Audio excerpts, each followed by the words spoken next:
Welcome and thank you for joining us today in our first edition in partnership with OSL. I'm Elena Rius, Customer Success Manager at Refinitiv. We want to keep this interactive, so please feel free to submit any questions in the Q&A box. Let us know what you're thinking and we will be answering your questions at the end. Today, we will be speaking about institutional adoption of digital assets in Latam. We have great speakers for you today. Sebastian, with over 15 years of experience in the financial market. He has provided consultancy services to government agencies and companies in different sectors and regions. He's now focused on blockchain and digital assets and is now in the institutional sales Latam at OSL. Andre Portillo, Head of Digital Assets at BTG Pactual. Andre is a trader and entrepreneur from Rio de Janeiro, Brazil, with expertise in equity and FX derivatives, algorithm trading, and crypto assets. Ismael Karam, with over 18 years of experience, he is now the head of financial markets and member of the executive committee of the stock exchange. Fernando Martinez, who got involved in the digital asset industry in 2016 as a trader for Annex Octagon Strategy, a Hong Kong private company. Prior to this, he served as an active board member of the Mexican Chamber of Commerce in Hong Kong, overseeing institutional relations linking Asian and Latin American markets. He is now performing as the head of Americas at OSL. Welcome, a pleasure to have you all today with us.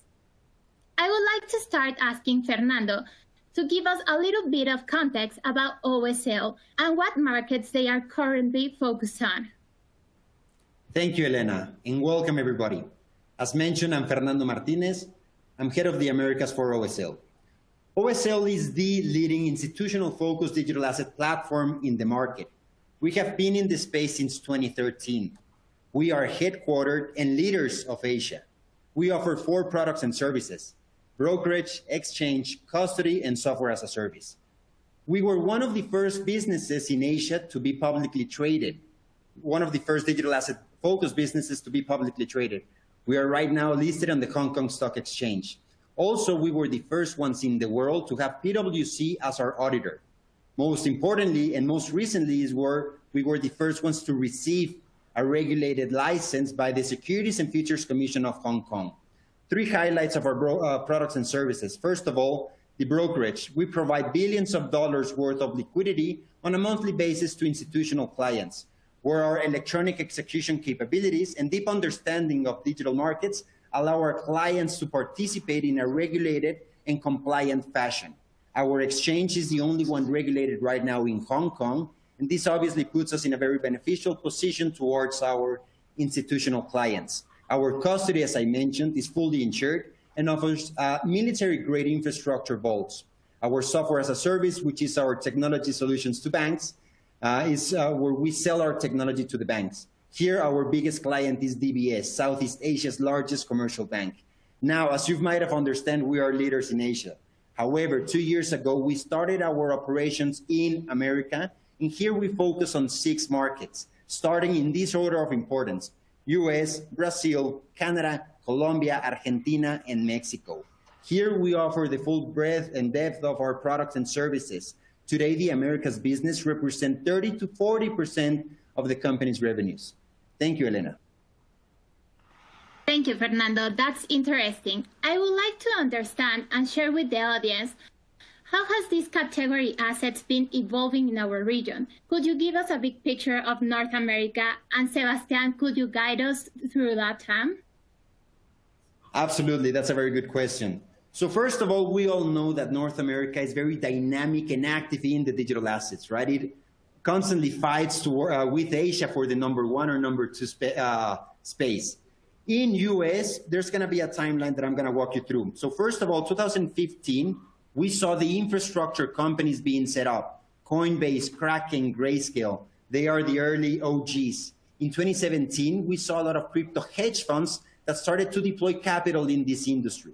2019 is where the institutional wave started to get more interested, where we saw traditional equity financing companies start to enter this space and be more active in lending and borrowing activities.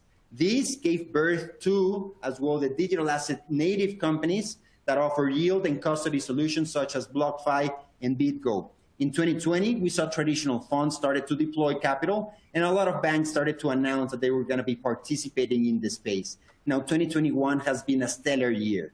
Here we've seen anything between corporate treasurers deploy capital into the digital asset markets, such as MicroStrategy, but we've also seen banks that started to deploy and launch their digital asset trading desks, such as Goldman Sachs. Now, in Canada, we have seen that this has been played a very important role in offering institutional infrastructure to the digital asset industry, being one of the first markets to have multiple and now many publicly traded crypto companies in the space. Some of the names are Galaxy, Bitcoin Hut, Voyager, and Bitfarms. Also, Canada was one of the leaders in the ETF front. Nowadays, there are several already trading ETFs in the Toronto Stock Exchange and already approved ETFs. The issuers are Evolve, CI, Purpose, and 3IQ. Several of them have 2 ETFs, Bitcoin and Ether. I'll pass it back to Sebastian. Thank you, Fer. So from a top-down perspective, we see a rising appetite both from institutional and the retail markets. We do focus on the institutional, which is ranging from establishing crypto funds to launching prop shops or even adopting technology to embrace brokerage models for traditional investors, to be able to get some exposure to the digital assets.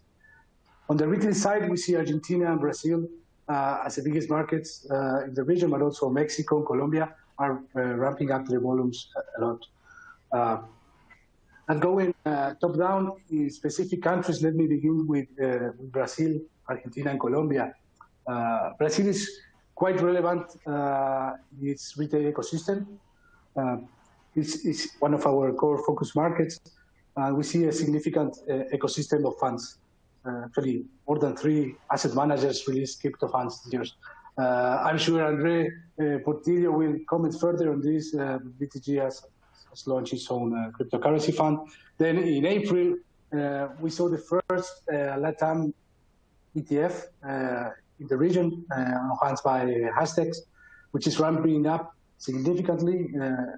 This is a hash 11 ETF. They have currently over 1 billion reais in EV, and it's a crypto basket. And there are other firms and asset managers shortly launching new ETFs also in Brazil. So it's a huge adoption there that we see from the traditional finance players. Now, in Colombia, it's very interesting. We have a superintendency has created a sandbox trying to link together financial institutions and crypto exchanges or brokers. This has had a great success for the local ecosystem, and we are partnering with some local players there to provide them with access to institutional liquidity. And lastly, Argentina, I believe, is one of the biggest markets in the region, specifically in the retail side, with over 10 brokers or exchanges from crypto assets.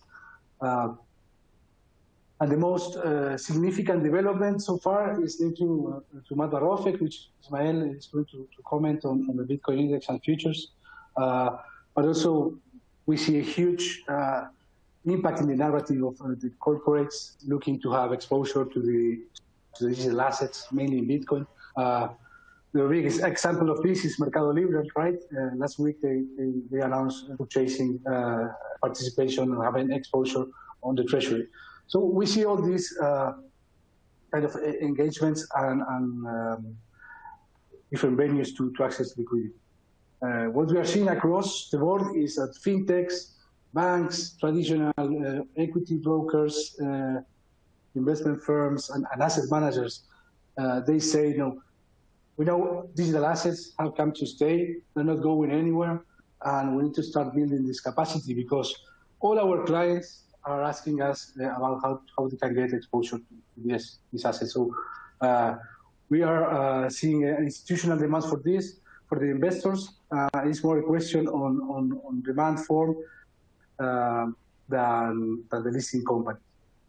We'll continue to see this this trend through different institutions across the board, and we have a significant pipeline in this sense, as we see in our books. Thank you, Elena. Thank you, Fernando. Thank you, Sebastián. Fernando, I'm curious about how you are seeing adoption rate and regulation in your current markets, and what are the most exciting developments you have seen in the last 6 months? Absolutely. Thank you, Elena. I will only focus on Latam because if not, it's going to get very delayed. So Mexico actually launched in March 2018, as everybody knows, the FinTech law. The important thing about this is that the FinTech law had 500,000 active users in FinTech, and this has digital assets, electronic payments, and crowdfunding. Nowadays, only digital assets has over 2.5 million users. That's a 5x increase, right? That represents in the gap of 15 to 45 age, let's say gap, 5% of the population, right? The leader here is Bitso. I'm sure that a lot of our fellow Mexicans know who Bitso is. They have over 2 million active accounts right now. Bitso last week was valued at over $2 billion. Okay, just to put this into perspective, if you compare Bitso to the Bolsa Mexicana de Valores, they are 33% larger than them in terms of market capitalization. Okay, and this is as of today's value. Okay, in terms of Argentina, we see 268 fintechs versus 80 banks. Argentina has roughly around 1 million users. This represents 4% of the same gap of population that I mentioned, 15 to 45. The leaders in the region is Ripio on the retail side. Colombia, as my colleague Sebastián alluded, they launched a very innovative sandbox issued by the Superintendencia Financiera de Colombia. This allowed 9 partnerships between digital asset companies and local banks to start providing access to the digital asset market in a regulated fashion. Now, this was less than 6 months ago. In Brazil, as we all know, they are the leaders for capital markets in Latam. So adoption of this new asset class has been embraced by their whole economy. Mercado Bitcoin, which is one of the leading crypto exchanges in Brazil, will do its IPO in the next couple of months. We believe that that deal will be valued at over billions of dollars. Most importantly, and as Sebastián mentioned, they have 2 ETFs right now that have been launched. One of them is already trading in B3 in the Brazilian Stock Exchange, and that's Hash 11. That's issued by Hashdex. They follow the NASDAQ cryptocurrency index, which is a basket of 6 coins. Then we have also QR Capital, which is launching in the next month or so, the Bitcoin-only ETF. Now, most importantly, and again, taking my hat off to my fellow colleague from BTG, Andre, they have been a thought leader in the space. They've been actually very involved in the digital asset ecosystem since the early days. In 2018, they launched a digitalized rate, right, that leveraged the Ethereum technology. So they have become the leaders in the space in the Latam industry. And that's one of the things that makes Brazil something very, very important for the ecosystem and for us as Latin America. Thank you, Fernando. Sebastián, it looks there is a growing demand across the board in Latam. How are you positioning OSL to help in developing these markets? Yeah, thank you. In the Americas team, we are deeply committed to nurturing knowledge networks and design playbooks that fit with sectors, namely central banks, together with regulated institutions such as exchanges, banks, equity brokers, asset managers, and fintechs in general. We do want to help and contribute in charting these blueprints for the digital assets industry to develop, evolve, and really flourish in the Latin region. Now, from a regional perspective, or from the south of Latin America, we see that by far we are the leading brokerage firm dealing with digital assets, being that crypto or securities, for institutional regulated markets, right? We are the only company in the space which is regulated and with a regional and local presence, just like any top-notch investment bank would. And then again, outside providing liquidity from our trading desk, as Fernando mentioned in our capabilities in the beginning, we have a long-lasting track record in trust and transparency as a custodian exchange, and also reliable infrastructure to really empower the markets for developing new solutions for investors, just like DBS Bank did, and we will very soon see this in replicating in our region. So in a nutshell, if I have to synthesize, and I can leave you with just one single message, is that no matter in which vertical of the industry you are, but if you are in the business of being compliant, we want to be your local go-to institution whenever it matters of crypto. I invite you all and the audience to reach us, to engage in a conversation with us and talk further about your strategies of digital assets and how we can be able to help you to take off and build your capacities to ride this horse, which is probably the horse of the decades in our industry. So in the survey, there's going to be some contact information. But our email for the team is americas@osl.com. Feel free to reach us there and engage in conversation with us. Thank you, Lena. Thank you. Now, I would like to get to know the point of view of Andre. Which are the current initiatives for crypto and digital assets in BTG Pactual?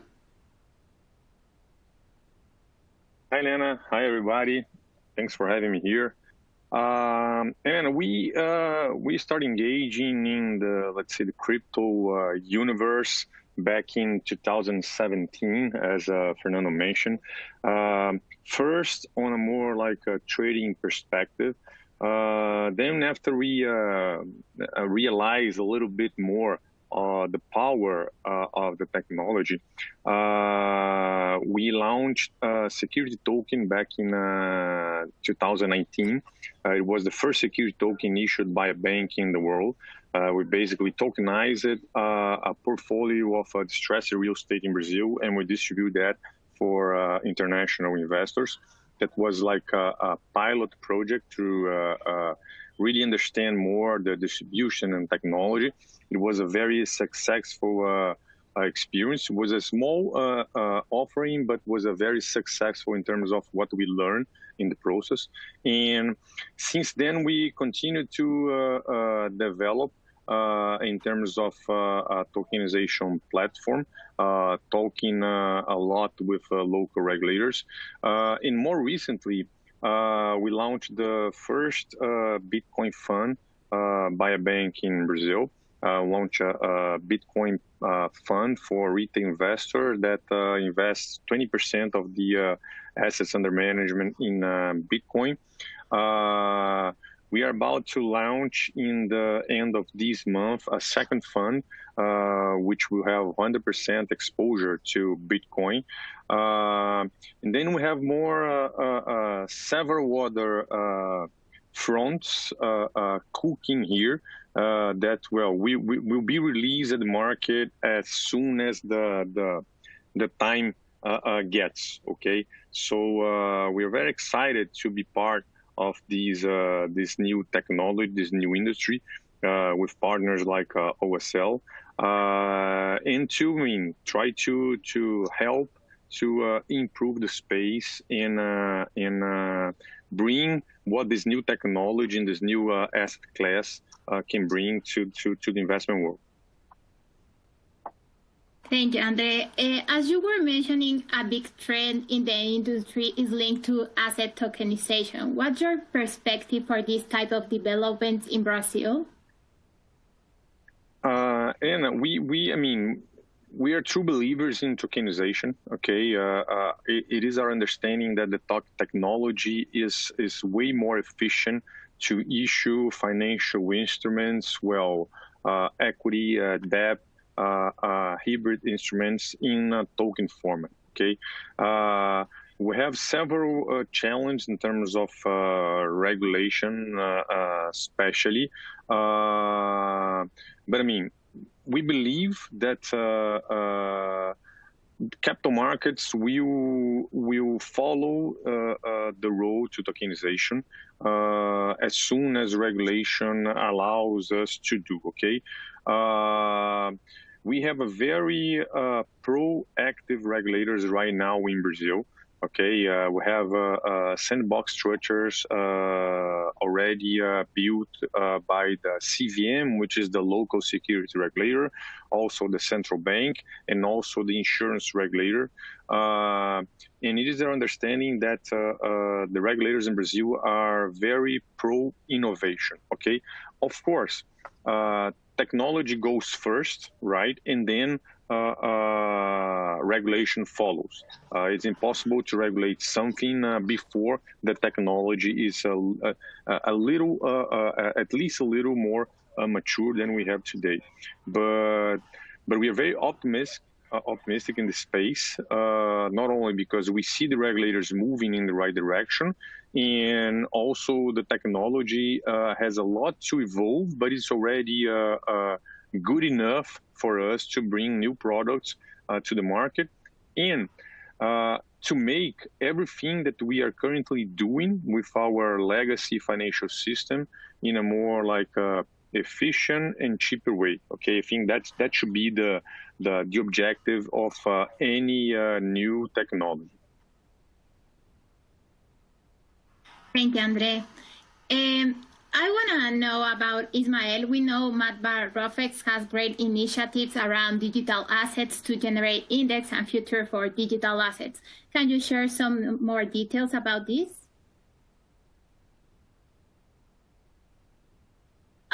I think you are on mute, Ismael. Okay, now you hear me? Yeah. Thank you, Elena. First of all, hello everybody, and thanks to Refinitiv and OSL for the invitation. Let me first make a very brief introduction for those who doesn't know us yet. Matba Rofex is the future exchange in Argentina, and it is the result of the merger of the two traditional future exchange. One, it was located in Rosario, and the other was located in Buenos Aires, and we got merged. Historically, we were both markets focused on the negotiation of standardized future and option for institutional and also for corporate clients like banks, mutual funds, broker, and corporation. Today, we see ourselves as a market and technology provider, infrastructure provider with a strong focus on futures and option trading, of course, but also focusing on the small and medium enterprise and in fintech sector, specifically the crypto industry. So back to your question, we have some plans for this year, and we started with the creation of an index. Around mid-2020, we actually retail client in getting exposure to digital assets, particularly Bitcoin. So we took up an old project that it was designing an index on BTC and also a future contract on that index, right? So we started working in last August, and by December of 2020, we already have our MVP, our minimal viable product, the index, and also a future contract presented to our regulator in Argentina. By the beginning of this year, in 2021, we began to calculate the index. We started analyzing the behaviors in terms of methodological level, and also the operation of different components of the solution. And since last April, we've been publishing it live on our website. And very soon it will be integrated also in our trading platform in order to facilitate the distribution to the broker screens. And for this project, I can tell you that we got in touch with 12 different exchanges and brokers, all with local presence here in Argentina. Those are or will be the price contributor for once a minute, 24/7, the price of the Bitcoin, and quoted in Argentinian pesos. That's a very important issue. We are not getting the price in US dollar and then convert it into Argentinian pesos. Instead, we got the price directly in our local currency.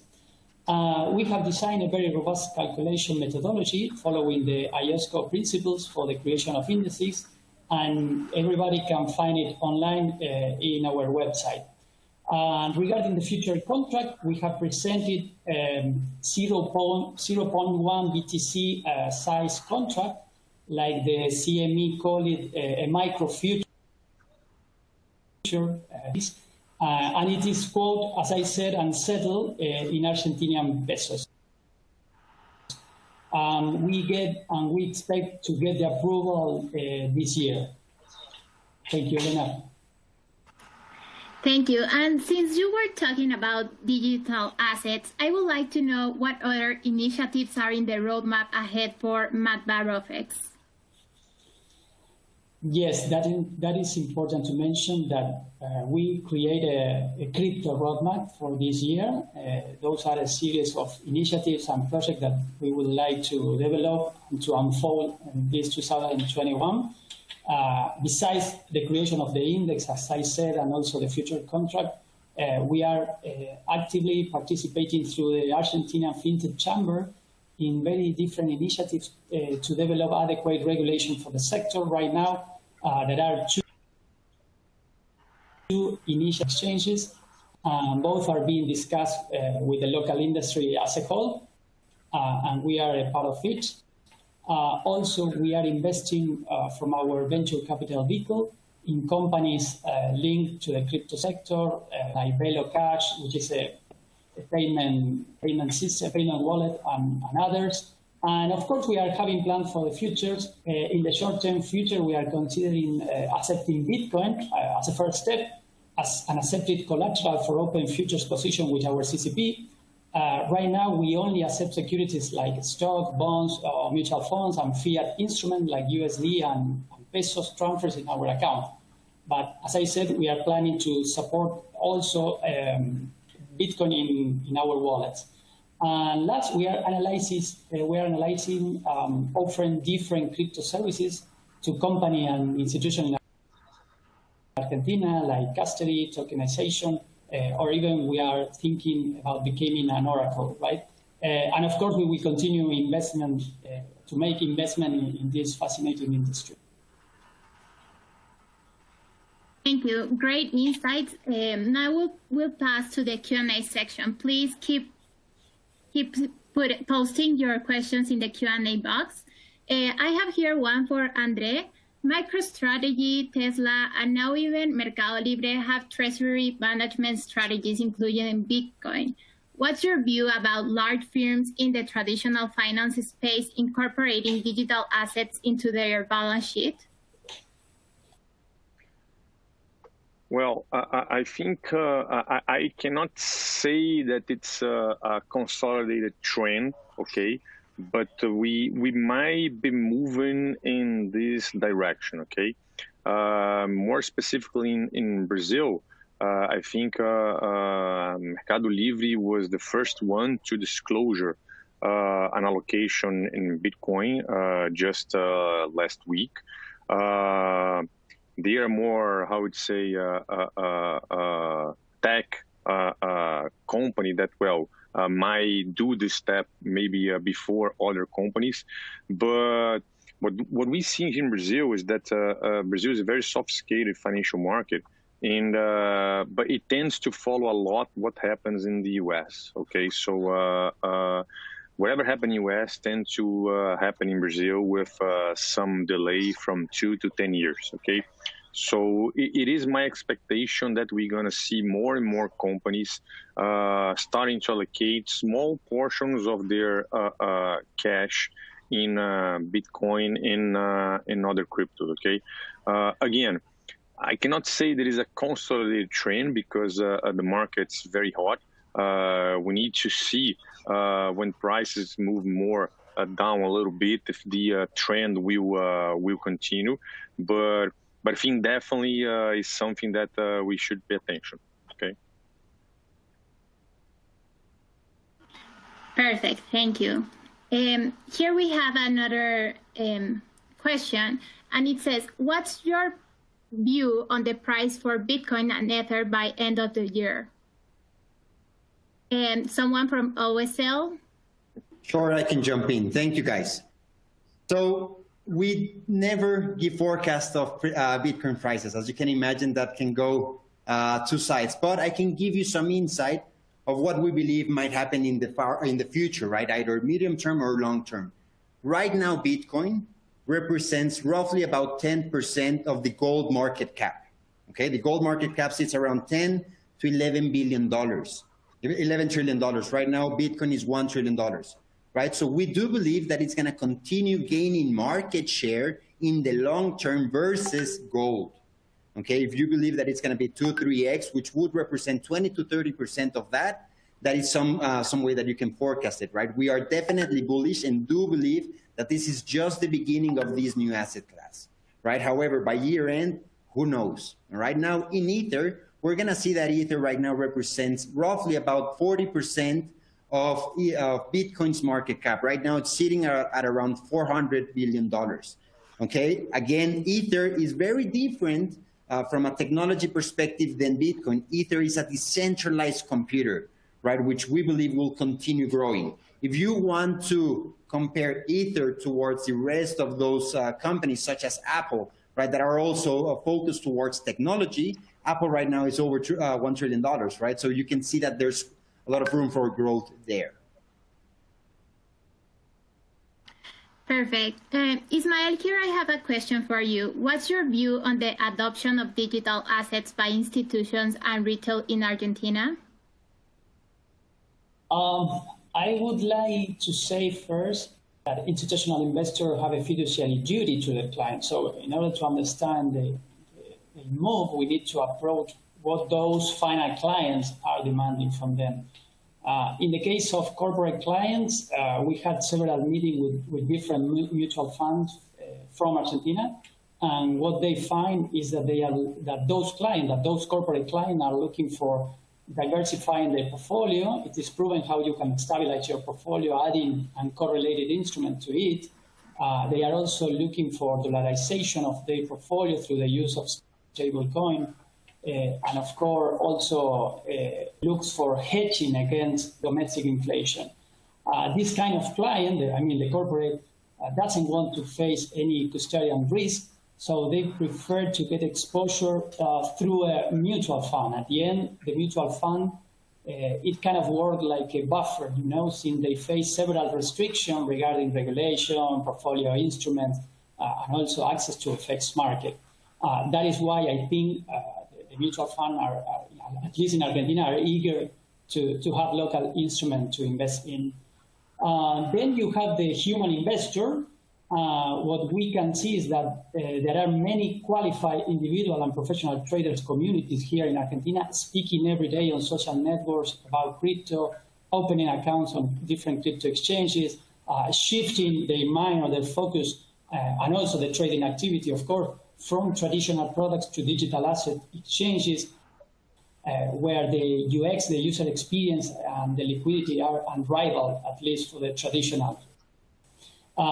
In the case of Rofex 20, for instance, which is our equity index future, we are seeing in the last month a declining amount of retail traders actively trading in our products. So we also have conversation with many local brokers, and they are all having inquiries or questions from the client.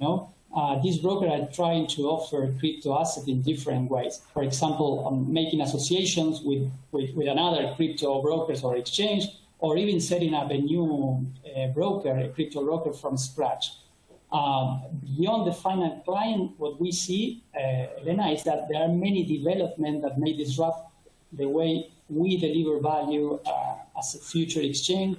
Just to mention a few, for example, a growing number of crypto future exchange, getting big momentum in terms of client and volume, the tokenization of different asset classes like stocks or even commodities, which we trade.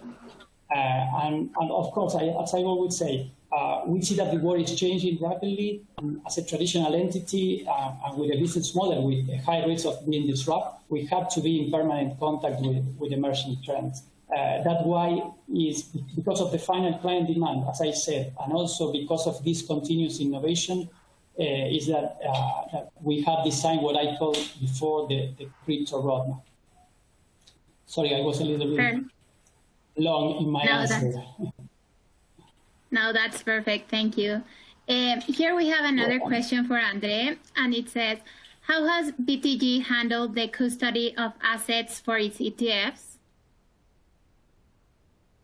Okay, well, just to be clear, we did not launch an ETF. We launched a fund, which is a regular form of investment in Brazil.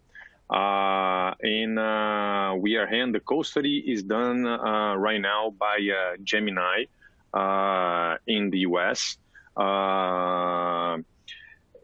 It is our plan to go deeper on the custody itself. It's something that we are studying here to understand what makes sense or not in terms of developing to the Brazilian market, okay? But right now, we understand that there are several good solutions in the market. OSL is one of them. But we just, the custody right now is being handled by Gemini in the US. Perfect, thank you.